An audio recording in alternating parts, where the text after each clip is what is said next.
Good afternoon. It's a pleasure to be here. Last time I was here was before the hurricane. So it's very good to see everything still standing, or at least rebuilt.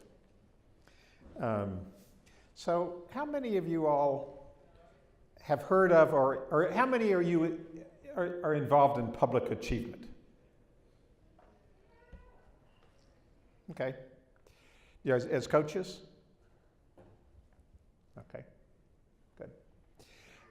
Public achievement is a young people's empowerment movement.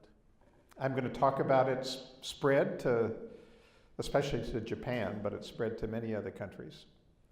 But one thing that's really struck home over the last couple of years is how the underlying philosophy of public achievement, which I would call nonviolent, constructive politics, a different kind of politics, not partisan, not bashing your enemies, but actually getting things done, how that speaks to huge global issues, potentially. That's really become clear in Japan, and I think we can begin to see it in the US. So I want to talk for a few minutes and then ask y'all to talk and get some questions and have some discussion. So I think we have about 45 minutes, 50 minutes. Thank you, Jay, Dr. Tice, for inviting me. It's a pleasure to be back. I really like Lone Star. I wrote a book that's actually 30 years of public achievement and other experiences, and I talk about Lone Star in this book. But again, it was from a couple of years ago and before. So, how many of you all worry about what kind of job you're going to have? How many of you worry if you're going to be cogs in a machine? You know, just do what you're told, fit in like a... Yeah, I mean, those are real worries. The New York Times last year had an article that not only low-paid service workers, but professionals in teaching, in medicine, in law, in science, feel increasingly devalued. So I thought about this a lot when my wife just went through the recent citizenship test. My wife is South African, and actually one of the places public achievement style work has gone is African countries. She was what's called a democracy educator, which means like a coach in public achievement. And she took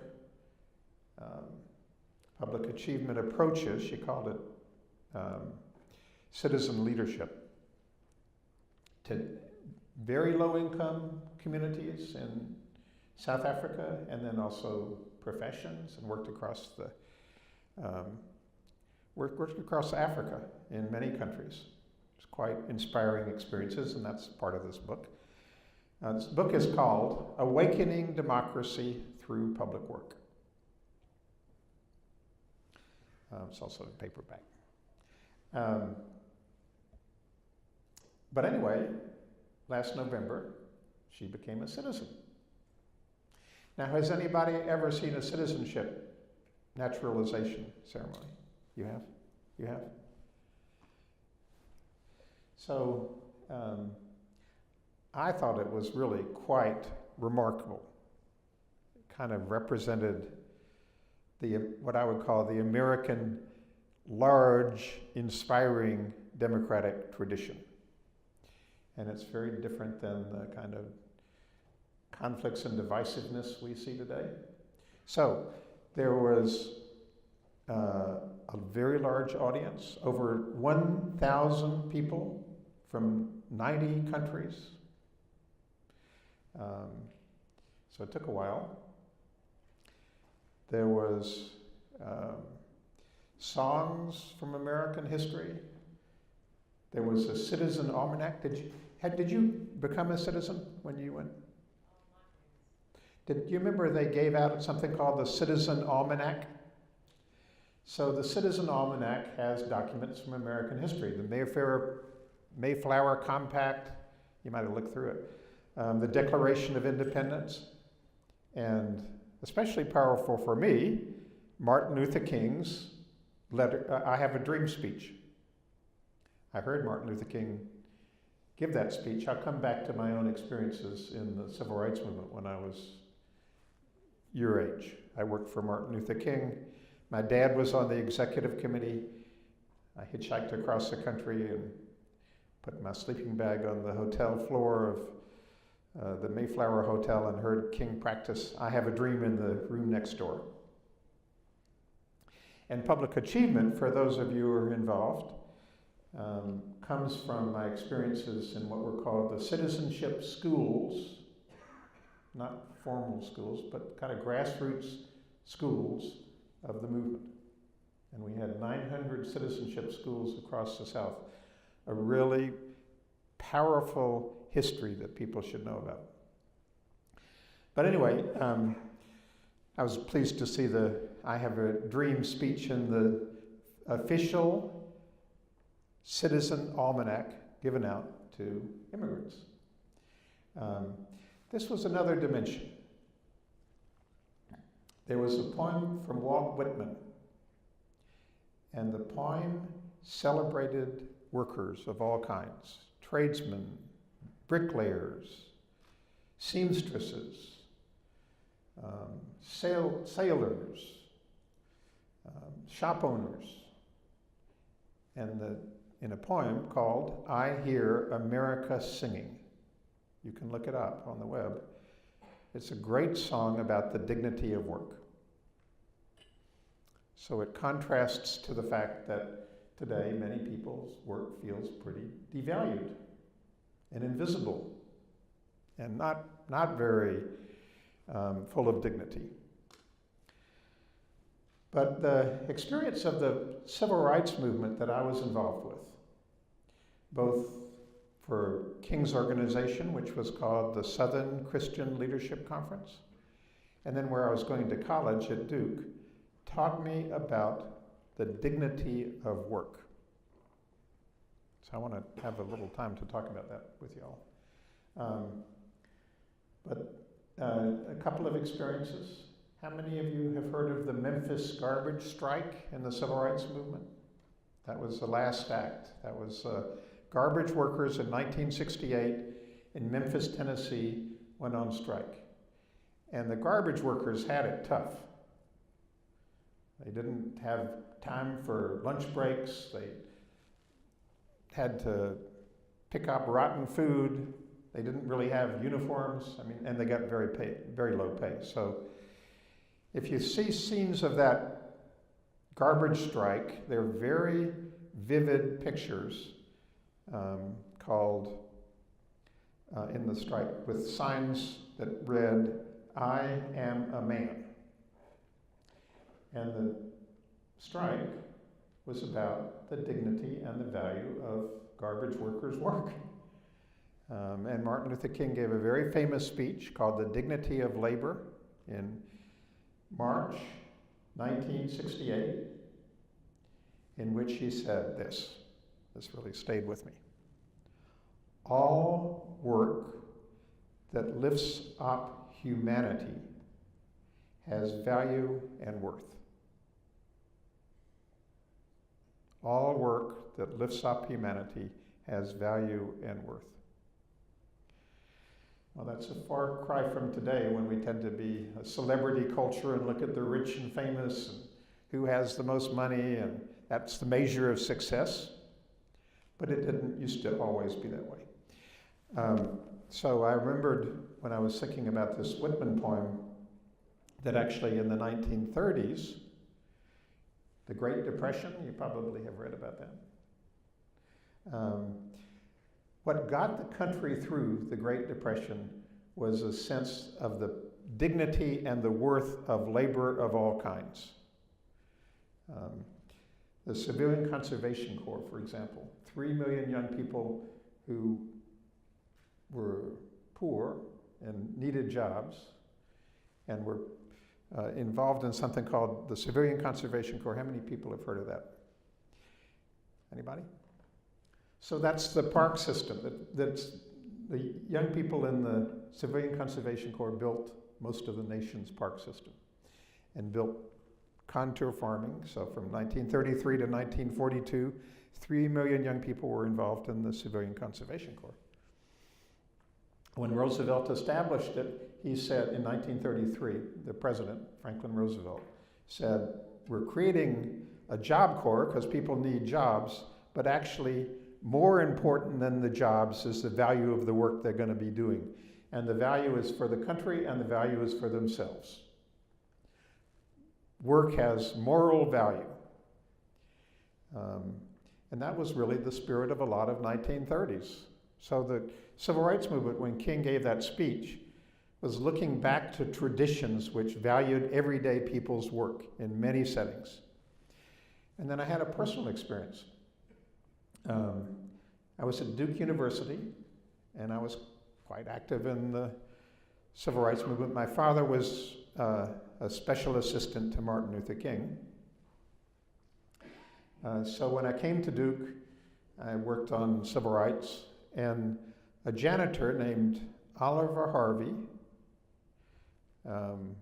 called me over to his building in the middle of the night and said, we're going to organize a union of maids and janitors, and we need some support.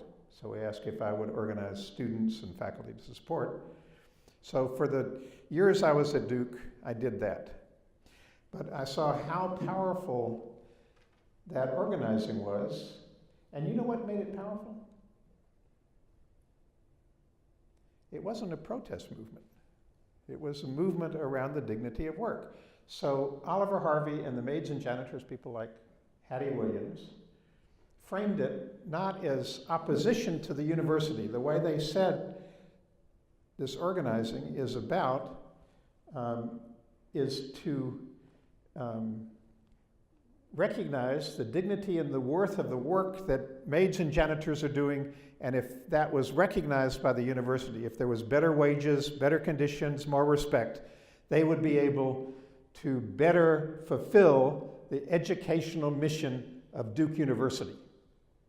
And in fact, I knew from experience in the dorm that maids and janitors interacted a lot with students. So they had a very important educational role, but it wasn't recognized. It was invisible. But framing the campaign in that way had tremendous impact. It kind of awaked students and faculty and people in the community to the value of the work they were doing. So that really stayed with me. Now, public achievement builds on my own experiences in the civil rights movement. But from the very beginning, when we started it in 1987, well, we started talking about it, we formed it officially in 1990, it was built around the idea that young people are not simply consumers of their education, they can be producers of things. So the way we started public achievement was by talking to 21 groups of teenagers in St. Paul from every different background. We went to the jail, we went to honors classes, we went to public housing, 4-H, and we asked these two questions. Do you think, well, are there problems you worry about? Issues you're mad about? Things you're concerned about? And what do you think? 310 young people. What do you think they said? Yeah, they said yes. There was not a single group that said, no, we're happy, we're just spending all our time at the mall. So that was interesting because that showed that despite the conventional wisdom that young people were just apathetic and didn't care about things, young people were very concerned. But the interesting thing was the next question, and I would say this marks the whole heart of public achievement. In the next question, we said, and do you think you can do anything about these problems that you worry about? And what do you think they said? Mostly no. We never had a course on how to do that. But they said another thing that was really striking to me, that in a way showed the decline in the respect for kind of the productive energies of everyone, but especially young people. Every single group, 21 groups of young people said, we have never been asked that question. So just think about that for a minute. They'd grown up in a world in education and organizations where nobody had ever asked them to pitch in and make a contribution and work on solving problems. I thought that was a pretty dramatic illustration of problems that were developing in the culture. Now it was interesting because a few groups said, we've been asked what should be done about problems, but can you see the difference? If you ask, what should be done about hunger or climate or poverty or bullying, what are people going to say? Huh? Yeah. They're also going to say, you know, some government program should fix that.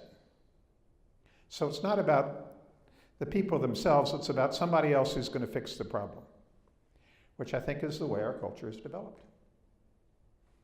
And I think young people are rarely asked, challenged, and invited to make a difference themselves. So the most elemental part of the dignity of work is seeing that everybody has something to contribute. And that's been the foundation of our work. And young people in public achievement, those of you who are coaches, can see the talent and the creativity. But one thing that's really developed, well, let me read a story from the book, okay? This is about a low-income school in Minneapolis. Anderson.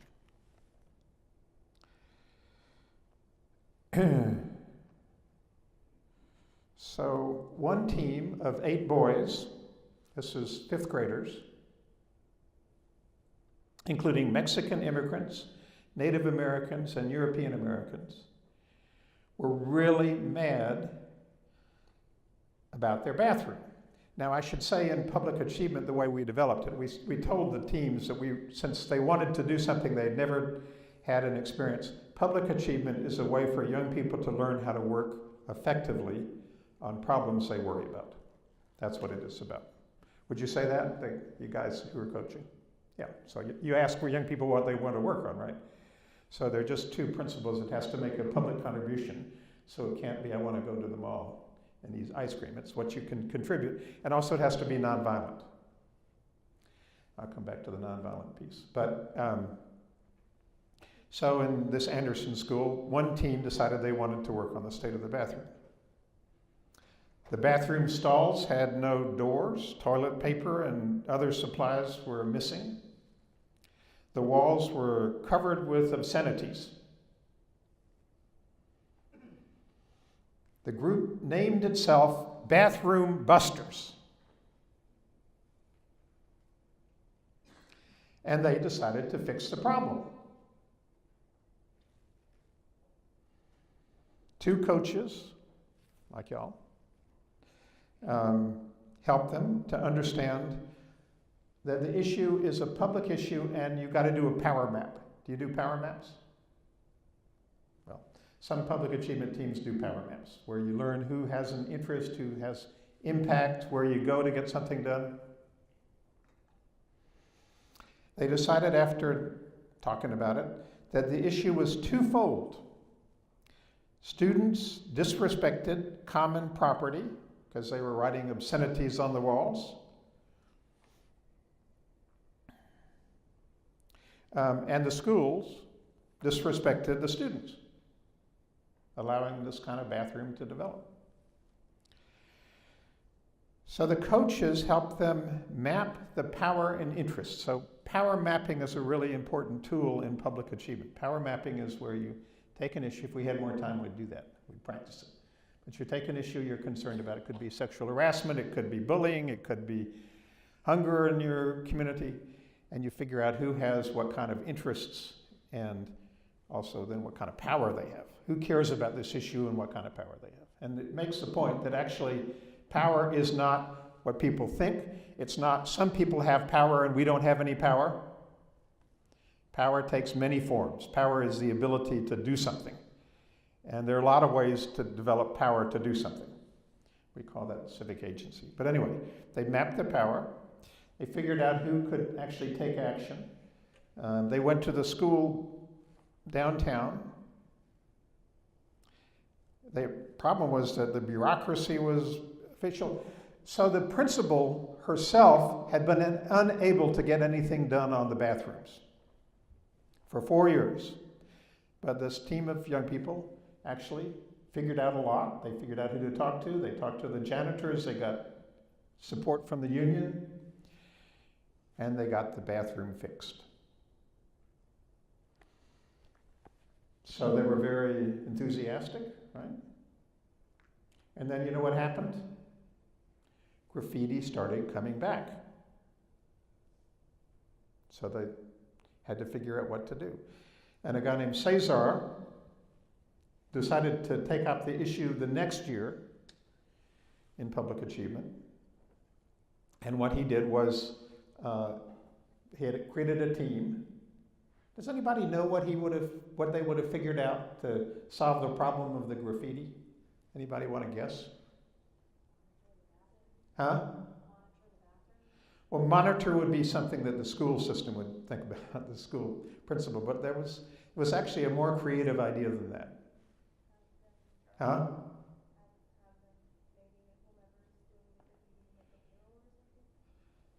Bingo. You haven't read this book. That's what they decided to do.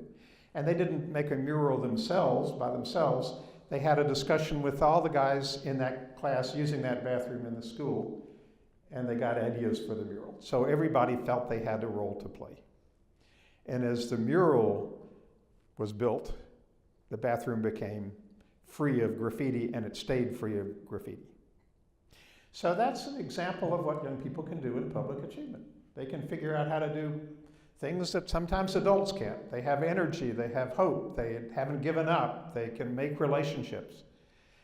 So we've seen over the years a lot of examples of what young people can do if they have good coaching, if they learn some skills like Power Map, if they learn how to talk to people like the union reps. And in this case, they had to make public presentations downtown. But one thing that's really become clearer to us, so how do you think public achievement is going to survive in a school? What's the key? So people are always inspired by what young people do in public achievement. I don't know what the teams are, but I'm going to go to the public achievement dinner tonight, and I'm sure there are going to be some great stories of really young kids doing important work. But there's another dimension that we have kind of neglected. In fact, this became clear to us when we went to Augsburg. We were at the University of Minnesota for many years. And we went to Augsburg partly because we thought the faculty at Augsburg would have more freedom to be innovative. And in the beginning, one thing, as soon as we got there in 2010, was that the special education faculty was very worried about special education. Do you all know what special education is? So it's not very good education for kids. Kids get stigmatized. Something like 70% of high school students who were in special education have some run-in with the law in their lives. It's like blaming kids and stigmatizing kids and labeling kids. So we started with a partnership in a school called Fridley Middle School, and some of you may have met Dennis Donovan. He is our great public achievement kind of master coach. He was the principal of the first school where it really took off, St. Bernard School in St. Paul. So Dennis worked with the teachers and coaches from special education at Augsburg, and the special education class at Fridley Middle School was a level 3, which means that the students were locked away. They had no interaction with the general population. But young people learned how to make change. They took on big issues like bullying, and they learned how to make change around healthy lifestyles. They did murals in the school. They came out of the locked classroom and interacted with others. They went downtown and negotiated for changes in the school policy. So there was a transformation in those kids who were seen and saw themselves as failures. So there's a video of this if you want to look at it. It's called Public Achievement in Fridley, Transforming Special Education. It's on YouTube. And a lot of it is the student voices. So special education program at Augsburg started having all the student teachers becoming teachers in special education coach in public achievement so they'd have background. And so what we found was that the young teachers who've been coaching in public achievement have three things they say when you do interviews with them. One is they've developed a different sense of kids with special needs or who were labeled in having special learning disabilities. They see potential and talent and creativity and energy and intelligence that they hadn't ever imagined. Secondly, they learn how to teach in a different way, because public achievement, basically, it's like that very first question we asked, can you do anything? You don't simply say, this is what we're going to learn. You say, what would you like to learn? So if you work that way with special education kids, it's a different way of teaching. But thirdly, what we found, and we found this across many communities and schools, the teachers didn't know how to keep public achievement alive in the schools because it doesn't fit. It's not like a normal learning model. The teachers told us, we need special education, public achievement for teachers. And then I should say we've seen that on a large scale. In Japan, where a university, Tokai, has picked up public achievement as a way to change the teaching culture in Japan. Now, do people know the Japanese or Chinese or Korean models of education? It's pretty teacher-centered. So teachers give lectures and students listen. And unlike US schools, students don't really ask questions. They're quiet. But Tokai University wanted to change the culture of teaching and learning at Tokai. So all 30,000 students at Tokai University on 6 campuses across the country, they're using public achievement not only for projects, but just for students to do collaborative learning in their classrooms, to ask questions, to research, to take more role in their own education. And Murray, my wife, and I were there last August, and it was quite remarkable the changes in the teaching and learning culture. Students were really enthusiastic, and they were asking questions, and they were showing what they could do. But also, the teachers, the professors we talked to said, this is a really different model of teaching. We had to learn how to be a different kind of professor. We couldn't just lecture and give the information. We had to ask questions. We had to interact with students. We had to get to know students on a more personal basis. So we've begun to think that in terms of work and the value of work, one dimension of educational work about valuation is also we need different kinds of teachers and professors and staff who interact more with people. And they need to claim their work as what we would call citizen teachers, not simply instructors, but people who see themselves in a bigger way. Does that make any sense? You get the point. It's kind of a revolutionary idea, right? So let me just add the other dimension of what public achievement style philosophy really has to offer. Now, have any of you noticed that politics is pretty dysfunctional in America today? Is there any conflict at Lone Star Community College between different groups? Everybody lives in the loving. Does anybody hear stories of people calling each other names? Leftist, rightist, whatever, using N-words and socialist words and every direction. Public achievement is a way to address that. And it's a different path for higher education than either trying to protect students from negative things. So it's different than what we would call safe spaces. There's a whole movement in higher education for students to be in safe spaces where they're protected from unpleasantries, discomfort. Public achievement is not safe spaces.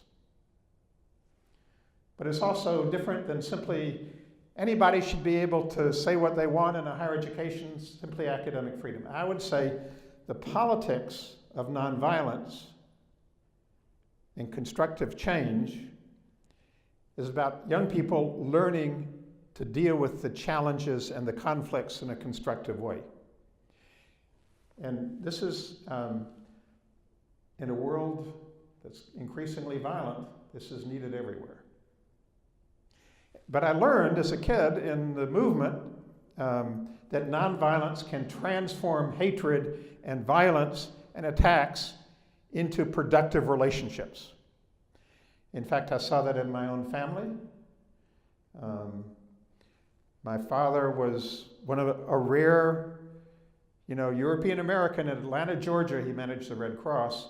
He desegregated the Red Cross, and then he got involved in school desegregation, integration of schools, which may sound pretty innocuous. In the world I grew up, in Georgia in the 1950s, it was a lot more violent than today.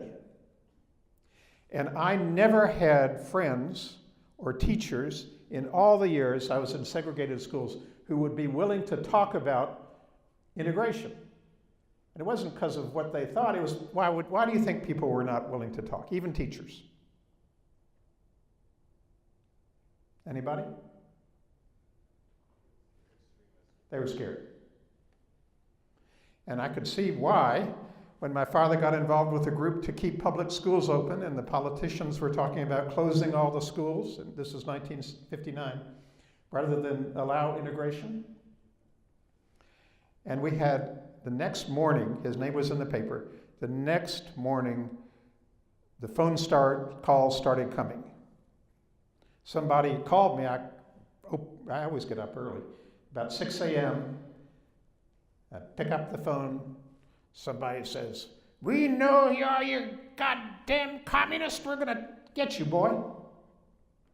We had 150 phone calls in a week.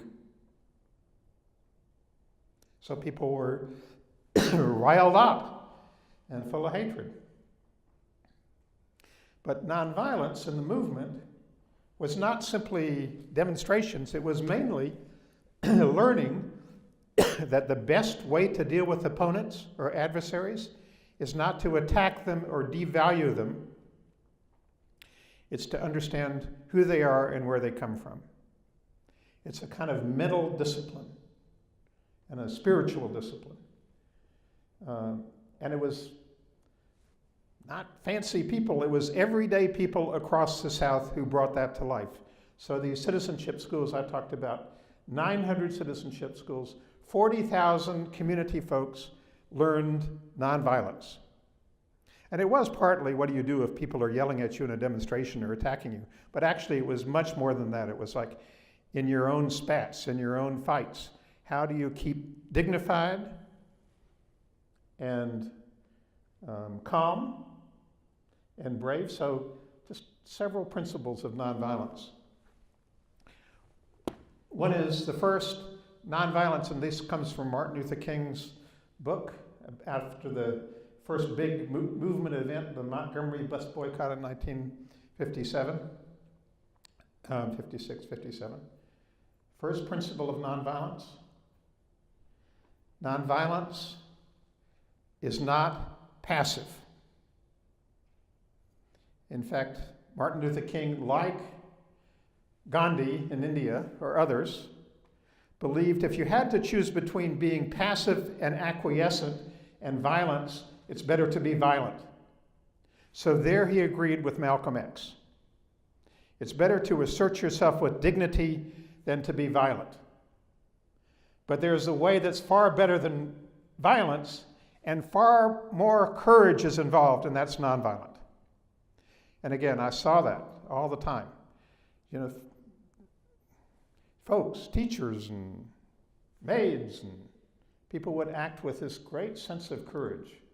And basically, I saw a lot of times it just disarm people who were angry and yelling. And I mean, I remember doing it myself once. I went into an alley where a priest from the north had been pulled. I was about 18. I just started school. But we were down in a community in North Carolina, Scotland Neck, and we had gone down there to watch the polls, because what were called poll watchers were often important for people who were trying to register to vote. It got more visibility. But then there were some people who had come down from the north. This elderly priest was pulled into an alley.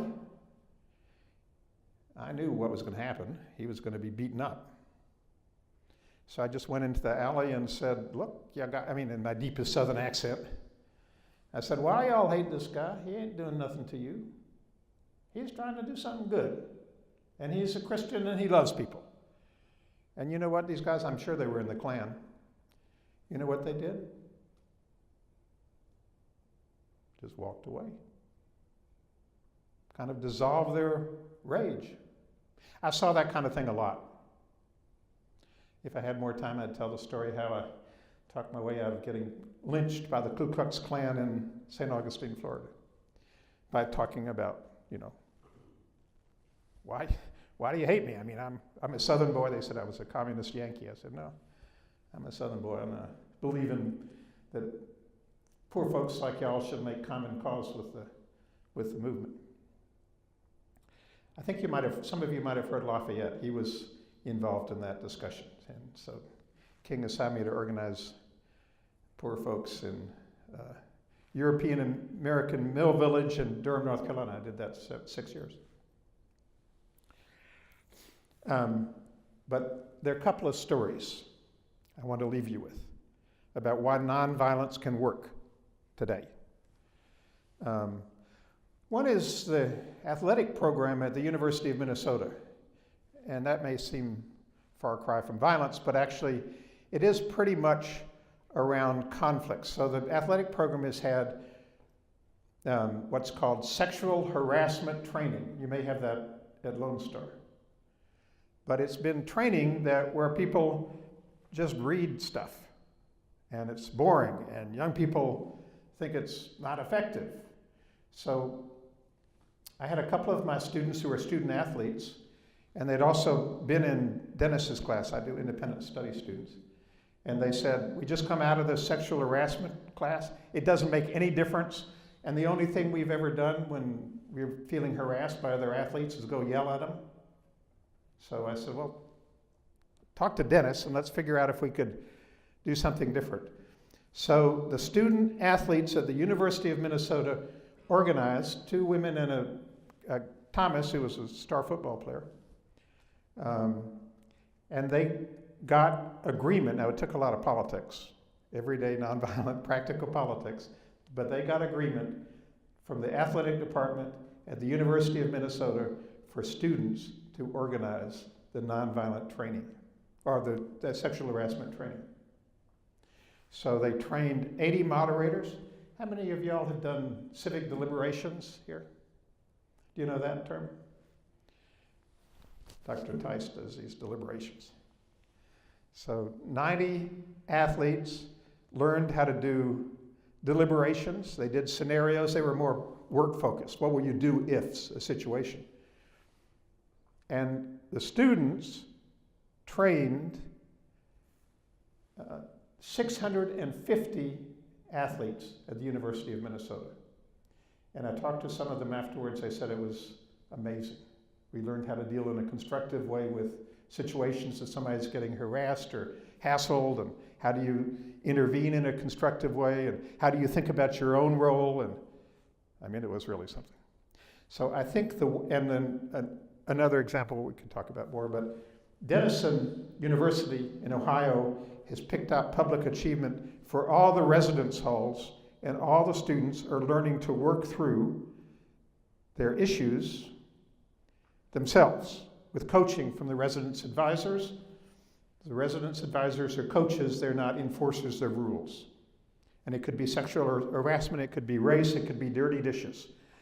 But that is the future on campuses of dealing with these conflicts, where students learn the skills of doing it, working them through themselves. I'm absolutely convinced. And that requires a different kind of politics, which is nonviolent. Second principle of nonviolence is you understand the opponent, you don't try to demonize them or attack them, and you figure out ways to engage constructively.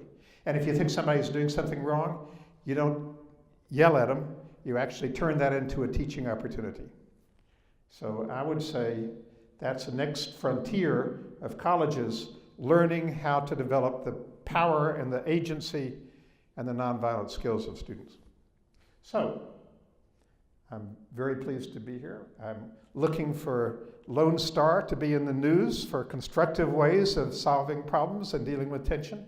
I think you've got a good beginning. You've got deliberations, you've got public achievement, and I wish you well. Thank you. We have time for a couple questions. Anybody have any questions? Questions, arguments? Well, I'd like to ask something, Harry, since you mentioned Africa, and my students are reading a book right now on Congo. Yeah. And you read about countries like that frankly seem hopeless. And so is there something you could say, I know this is a big question, but briefly about how your approach of public achievement would have any relevance and could make any difference in countries we think frankly are just basket cases? Well, I think we need a global movement of a different kind of politics. But there are really strong stories in Africa. So Liberia, Taylor, who was a brutal dictator, he was famous for enlisting kids as soldiers and sometimes ordering them to kill their parents. So he was taken out of power. I mean, there was a civil war, there was fights, the people attacked him, and there was shooting. But what toppled Charles Taylor was not the fighting, but a group of women, Christian and Muslim women together, who organized a nonviolent movement. And that, if you're doing something on the Congo, you should show the movie on that movement, which is Send the Devil Back to Hell. And all the things they did. I mean, they did vigils. First of all, people couldn't believe that the Christians and Muslim women got together. They did peaceful discussions. They talked to the soldiers on both sides. They did a sex strike. They weren't going to have sex with their husbands if they were killing the other side. That was pretty effective. So I think one has to look for stories of nonviolent action on a large scale that are effective. Send the devil back to hell. You can get it. Anything else? Another question? So,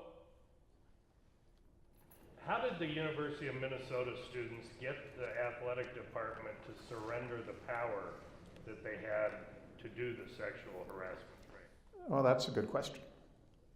First of all, the athletic department knew it wasn't working. So they were pretty clear, and there were some big sexual issues. But secondly, so Dennis Donovan, I don't know if any of you know him, but he is the great coach in public achievement. He teaches a class called Organizing for the Public Good, which is all the things I've been talking about. And a lot of students do public achievement, but some they do what we call public work projects.